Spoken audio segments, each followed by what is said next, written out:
Hi, my name is Abrar Darwish. I'm a speech and language therapist, part of the Little Village Center and community, and I wanted to get on here and talk about a topic that seems to be coming up quite a lot recently whenever we are conducting consultations or meeting with parents, and that is unclear speech in children. A lot of parents and teachers have been referring their kids to us with concerns that the child's speech sounds are not very clear, and that either the teachers or the parents are not understanding everything the child is saying, or their peers and their friends at school are really struggling as well with understanding what the child is saying. And this is such a broad subject, but I kind of want to bring it down and simplify it a little bit and kind of give tips and suggestions as to when we need to worry about a child's speech sounds, when should we seek help, and what is considered normal and what's not considered normal. And based on that, we'll be able to decide whether or not we should be referring a child for speech and language therapy. So first, let's talk about speech sound development and what's actually considered normal in speech sound development. And as a speech and language therapist, when people come to us, a lot of times parents will be confused as to what speech and language therapy is. So there's different components to speech and language therapy, and today we'll be just focusing and talking about speech and articulation, so the child's ability to articulate and make sounds.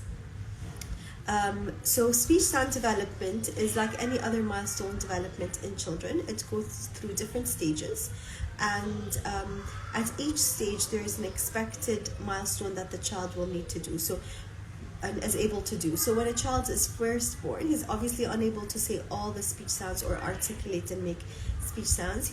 Usually most children will say sounds such as mama or ma, ba, na. So these are sounds that kind of develop early on in a child's development. And as the child grows and develops, so does his speech sounds. He gains new sounds. And at each age, there's a different expectation of what the child should be able to say and what sound they should be able to make. A lot of the referrals that we're getting as part of schools or from schools for speech therapy is children who are around the age of 5 years old, who are really struggling with articulating the R sound. Now, the R sound is one of the most difficult sounds that children can articulate, and usually developmentally it won't come through until later on. So at different stages, a child is able to make and articulate different sounds, and the R sound is one of those sounds that kind of comes later on in their development. So we wouldn't be expecting a child who is 2 to be able to articulate the R sound, because they're too young and developmentally they're not ready for that. So the R sound would not come until later on at the age of around 5 or 6.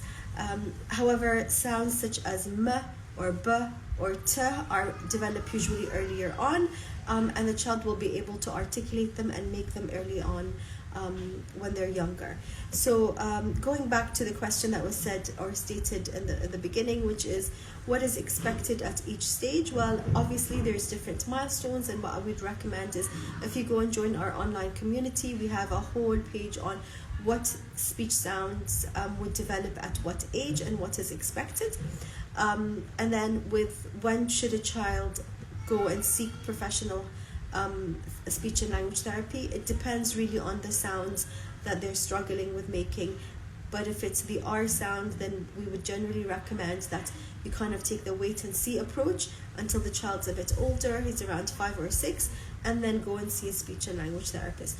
However, if your child is struggling with some of the other sounds, such as t is one of the sounds children struggle with, or k,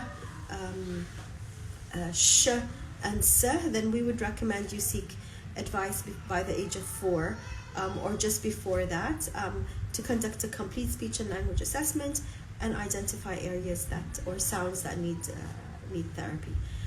That's all for today, and don't forget to check out our website. Has much more information on there. Thank you. Bye.